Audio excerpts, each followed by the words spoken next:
कहानी की शुरुआत में हमें एक जंगल के बीचों बीच एक लड़की को दिखाया जाता है जिसके गले पर क्रॉस का निशान बना होता है। इस लड़की का नाम एजरियल है और वह इस जंगल में अपने बॉयफ्रेंड के साथ है जो जंगल में आग जला रहा होता है। लेकिन तभी एजरियल उस आग को बुझा देती है। दरअसल ये ग्रुप यानी एक कल्ट से भाग कर रहे हैं।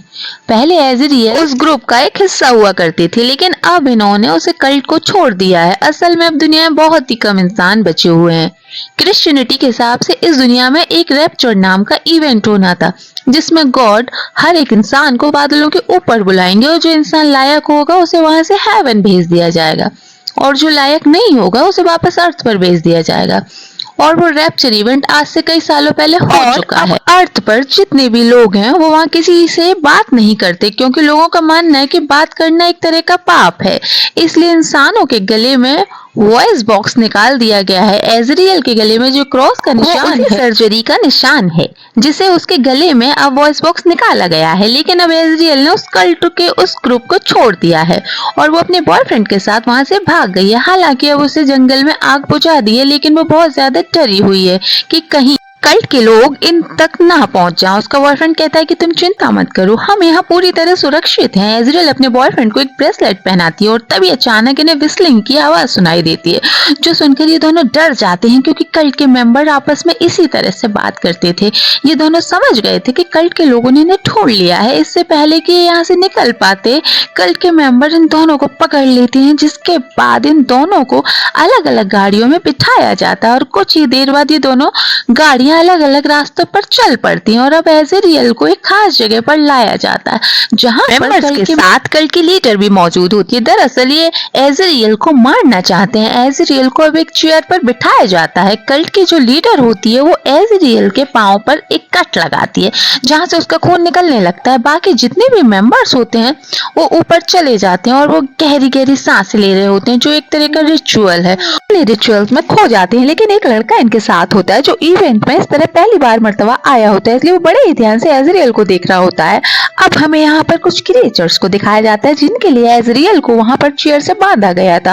अब वो क्रिएचर्स एजरियल का खून पीने के लिए उसकी तरफ बढ़ना शुरू कर देते हैं। एजरियल किसी तरह से अपने जान बचाने के लिए अपने एक हाथ को आजाद कर लेती है और लीडर और जो उसके साथी होते हैं उन्हें बस नहीं पता चलता क्योंकि वो बड़ी शिद्दत से रिचुअल परफॉर्म कर रहे होते हैं और वो कहीं खोए हुए होते हैं। लेकिन उनका जो एक साथी होता है वो एजरियल को देख रहा होता है और एजरियल को रोकने के लिए उसके पास जाता है। उसी मौके का फायदा उठाकर एजरियल के हाथ में जो लकड़ी होती वो उस लकड़ी से उसके गले को जख्मी कर देती है, जिसके बाद क्रीचर्स उसके खून से अट्रैक्ट होकर उसी पर हमला कर देते हैं। एजरियल अपनी जान बचाने के लिए अपने आप को आजाद करके यहाँ से भागने में कामयाब हो जाती है। लीडर और उसके साथी को जब तक हो जाता है तब तक एजरियल वहां से भाग चुकी होती है। लीडर और उसके साथी देखते हैं कि एजरियल के बदले में उस क्रीचर्स ने इनके ही साथी को मार डाला, लेकिन अब वो कुछ भी नहीं कर सकते क्योंकि हर कोई इन क्रीचर से बहुत डरता था। वहीं हम एजरियल को देखते हैं जो भागते भागते एक नदी तक पहुंच जाती है जहां से वो पानी पीकर अपने खून को साफ करती है। इसके बाद वो अपने घाव पर कुछ पत्ते लगाकर उसे कपड़े से बांध देती है ताकि क्रिएचर्स को इस खून की स्मेल ना आ जाए। यहाँ पर एक क्रिएचर्स आ जाता है जिससे बचने के लिए वो एक घर के अंदर चली जाती है और वहाँ चुपचाप होकर बैठ जाती है। क्रिएचर्स उस कमरे के अंदर आता है लेकिन अब उसे खून की खुशबू नहीं आ रही होती है, जिस वजह से क्रिएचर्स यहाँ से चला जाता है। दरअसल इनके सूंघने की शक्ति बहुत ज्यादा है लेकिन ये देख नहीं सकते, इसलिए यहाँ पर एजरियल की जान बच जाती है। इसके बाद एजरियल भागकर सड़क तक पहुंचती है जहां पर उसे गाड़ी के टायर्स के निशान दिखते हैं। अब वो किसी भी कीमत पर अपने बॉयफ्रेंड को बचाना चाहती है, इसलिए गाड़ी के टायर के निशानों का पीछा करते हुए उस कैंप तक पहुंच जाती है जहां पर उसके बॉयफ्रेंड को ले जाया गया था। दरअसल वो खुद भी इसी कैंप से भागी थी। अब यहाँ चारों तरफ फेंस थी लेकिन उसे अंदर जाने का रास्ता पता था। ये वही रास्ता था जहां से ये अपने बॉयफ्रेंड के साथ भागी थी। अंदर जाने पर उसे वो ब्रेसलेट मिलता है और उसने अपने बॉयफ्रेंड के हाथ पर जो बांधा था वो समझ गई थी कि उसके साथ कुछ गलत हुआ है। तभी यहाँ पर लीडर अपने साथियों के साथ आ जाती है उनसे बचने के लिए। एजरियल एक टेंट के पीछे जाकर छिप जाती है और लीडर उसी टेंट के पास आती है और टेंट के अंदर चली जाती है जहाँ पर उसकी बड़ी माँ होती है जो बहुत ज़्यादा बीमार थी। इसके बाद लीडर एक चर्च के अंदर जाती है। यहाँ पर बहुत सारे लोग बैठे हुए थे और वहाँ पर एक मरियम नाम की लेडी भी होती है जो प्रेग्नेंट थी। वो इन सब की हेड होती है। दरअसल में मरियम गॉड को सुन सकती थी। उसका मानना है कि हवाएं हमें गॉड की मर्जी बताती हैं। दीवारों पर बहुत से होल्स थे जिनमें से हवाएं आती हैं और इन हवाओं को महसूस करके उन सबको बताती थी कि गॉड की क्या मर्जी है। ये सब उसकी बातें मानते थे और मरियम में ही एजरियल को मारने का ऑर्डर दिया था, लेकिन लीडर उससे कहती है कि वो भागने में कामयाब होगी, जिसकी बात सुनकर मरियम को गुस्सा आता है और वो लीडर को एक जोरदार थप्पड़ मारती है। लेकिन तभी एजरियल जो कि चर्च के नीचे होती है उससे कुछ आवाज हो जाती है जिससे लीडर को ये शक हो जाता है कि नीचे कोई ना कोई तो है। वो जल्दी नीचे जाती है जहाँ वो एजरियल होती है। एजरियल को पकड़ने की कोशिश करती है लेकिन एजरियल बड़ी मुश्किल से यहाँ से भाग निकलती है। बेल बजाकर सबको आगाह कर देती है यहाँ पर कोई घुसपैठिया आया है और अब एजरियल के पीछे सारे लग जाते हैं, लेकिन एजरियल किसी तरह वहाँ से भाग निकलती है। लेकिन यहाँ से भागते चलते उसके हाथ जख्मी हो चुका था। अब वो पूरा दिन भागती रहती है और अब रात हो जाती है। अब उसके हाथ से खून निकल रहा था, इसलिए अब क्रिएचर्स भी उसके पीछे थे क्योंकि उन्होंने इसके खून की गंध सूंघ ली थी। अब वो उसे भागते भागते रोड पर आ जाती है जहाँ पर उसके सामने एक ट्रक आ जाता है। उस ट्रक में एक आदमी बाहर निकलता है तो एजरियल से पूछता है क्या तुम ठीक हो। एजरियल उसकी बात का कोई जवाब नहीं देती क्योंकि वो बोल नहीं सकती, ना ही उसकी भाषा समझ पा रही होती है। एजरियल जल्दी से उसके ट्रक में बैठ जाती है। दरअसल ये आदमी खुद एक सर्वाइवल होता है और अब ये दोनों ट्रक में बैठ कर यहाँ से भाग निकलते हैं। जिसके बाद वो आदमी एजरियल के हाथ बांधने के लिए कपड़ा देता है ताकि उसका खून बहना बंद हो। अब एजरियल अपने हाथ में कपड़ा बांध लेती है। वो आदमी एजरियल से कई सारे सवाल पूछता है लेकिन एजरियल को उसकी भाषा समझ नहीं आती, इसलिए उसकी किसी बात के इशारे में भी जवाब नहीं दे पाती है। ये बात उस आदमी को समझ आ जाती है और वो अपने ट्रक में म्यूजिक प्ले करता है। अब तो उन्हें म्यूजिक एंजॉय कर रहे होते हैं तभी उनके सामने गोली चलने की आवाज सुनाई दे लगती है जिससे उसकी वहीं पर मृत्यु हो जाती है और ट्रक डिसबैलेंस होने लगता है। और इसी वजह से जिस आदमी ने गोली चलाई थी ट्रक उसे उड़ाकर एक जगह जाकर दीवार से टकरा जाता है। दरअसल ये उसी कल्ट का मेंबर था जो कि एजरियल को पकड़ने के लिए यहाँ तक आया था। और अब एजरियल ट्रक से बाहर निकलती है और देखती है कि वो आदमी अभी भी जिंदा है। उसका पैर टूटा हुआ है और इससे पहले कि वो एजरियल को मारता है एजरियल उस पर हमला कर देती है और उसके ही गन से उसे मार देती है। अब एजरियल गन लेकर यहाँ से भाग निकलती है जहाँ पर वो देखती है कि एक जगह पर आग जल रही है जहाँ पर उसका बॉयफ्रेंड बैठा हुआ है, जिसे देखकर बहुत ज्यादा खुश होती है। पर जब वो उसके पास जाने की कोशिश करती है तो वो ट्रैप में फंस जाती है जिसकी वजह से रस्सी से पेड़ से उल्टा लटक जाती है।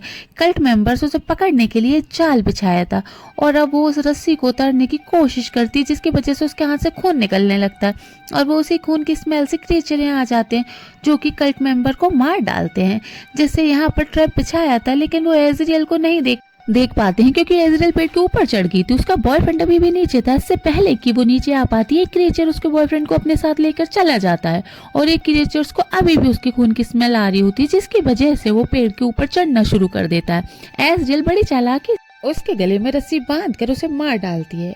एजरियल इस बात से बहुत दुखी थी कि उसका बॉयफ्रेंड मारा गया और उसे पता है कि इसके पीछे मरियम का हाथ है। मरियम उससे बदला लेना चाहती है। उसके पास अब खोने को कुछ भी नहीं होता है, इसलिए वो कैंट में वापस जाती है और जहाँ पर बिसल बजाकर लोगों का ध्यान भटका कर वो चर्च के अंदर जाती है जहाँ पर उसके सामने मरियम खड़ी होती है। अब हालांकि उसके पास मौका है मरियम को मार देने का, लेकिन वो देखती है कि मरियम प्रेग्नेंट है इसलिए वो उसे चाह कर भी नहीं मार पाती। यहाँ पर मरियम को मौका मिल जाता है और उस पर हमला करके उसे बेहोश कर देती है और बेहोश होने से पहले वो मरियम के पेट को स्क्रैच कर देती है। अब उसे किसी भी कीमत पर मारा जाएगा ये उसे पता है, इसलिए उसे एक सेमेट्री में ले जाया जाता है। उसके चेहरे पर खून लगाकर उसे कॉफिन के अंदर बंद कर दिया जाता है। ये कॉफिन के अंदर जिस जगह पर उसे बंद किया जाता है वहाँ सुरंग से वो जुड़ा हुआ होता है। एजरियल सुरंग में आगे जाती है जहाँ पर वो बहुत सारी हड्डियां पड़ी होती है देखती है। अब वो उसे वहाँ एक क्रिएचर दिखता है जो कि उसे देख लेता है। उसके साथ उसके चेहरे पर जो खून है उसे सूंघना शुरू कर देता है और उसका पीछा करना शुरू कर देता है। एजरियल सुरंग से वापस अंदर आती है और वो क्रिएचर्स वहां आ जाता है। तभी एजरियल के हाथ में जो मरियम का खून लगा होता है उसकी खुशबू से वो बिना एजरियल पर हमला किए वहां से चला जाता है, जिसका मतलब ये था कि ये जो क्रिएचर्स हैं ये मरियम पर हमला नहीं करते हैं। एजरियल इसके बाद में कैफे से बाहर निकलकर पूरे कैंप में आग लगा देती है। अब उसके पास सामने जो भी आ रहा था वो उसे उड़ाती जा रही थी। इसके बाद वो एक बार फिर से चर्च के अंदर जाती है और एक बार फिर से मरियम पर हमला करने की कोशिश करती है। अब मरियम ने अपनी जान बचाने के लिए वो उसकी गर्दन पर काटती है। इससे पहले कि मरियम को वो मारती, यहाँ पर वो लीडर आ जाती है और एजरियल पर हमला कर देती है। अब इन दोनों के बीच हाथापाई शुरू हो जाती है। वहीं पर मरियम को पेट में दर्द होना शुरू हो जाता है और अब वो किसी भी पल बच्चे को जन्म दे सकती थी। एजरियल और लीडर की लड़ाई में एजरियल लीडर को मार देती है और उसकी जीत हो जाती है। लेकिन मरते हुए लीडर बहुत खुश थी क्योंकि अब बच्चे ने जन्म ले लिया था। मरियम ने अपने बच्चे को जन्म दिया, लेकिन बच्चे का चेहरा देखने के बाद वो अपनी जिंदगी का खात्मा कर लेती है। और अब बाहर जितने भी क्रिएचर्स होते हैं वो मरियम को जिंदा रहते चर्च के अंदर नहीं आते थे, वो सब चर्च के अंदर आना शुरू कर देते हैं। एजरियल बच्चे को अपनी गोद में उठा लेती है और वो ये देखकर हैरान हो जाती है कि बच्चे का मुंह गॉड जैसा था, दरअसल बकरी जैसा। ये एंटी क्राइस्ट था। इसका मतलब ये है कि मरियम जो भी हवाओं से मैसेज लिया करती थी वो गॉड नहीं बल्कि शैतानों का था, जिसके बारे में मरियम को पता नहीं था। इसलिए जब पहली मर्तबा उसने अपने बच्चे का चेहरा देखा गॉड जैसा यानी बकरी जैसा, तो वो समझ गई कि उसने एक शैतान को जन्म दिया, इसलिए उसने अपनी जिंदगी का खात्मा कर लिया। अब वो बच्चा एजरियल की गोद में था। जितने भी क्रिएचर्स थे उसके आगे झुक जाते हैं क्योंकि ये धरती पर इसी शैतान की सेवा और रक्षा के लिए आए थे। अब एजरियल के चेहरे पे एक मुस्कुराहट आ जाती है क्योंकि अब वो जानती है कि उसके पास एक पावर है। अब इसी के साथ ये कहानी यही खत्म होती है। उम्मीद करती हूँ कि आपको पसंद आई होगी।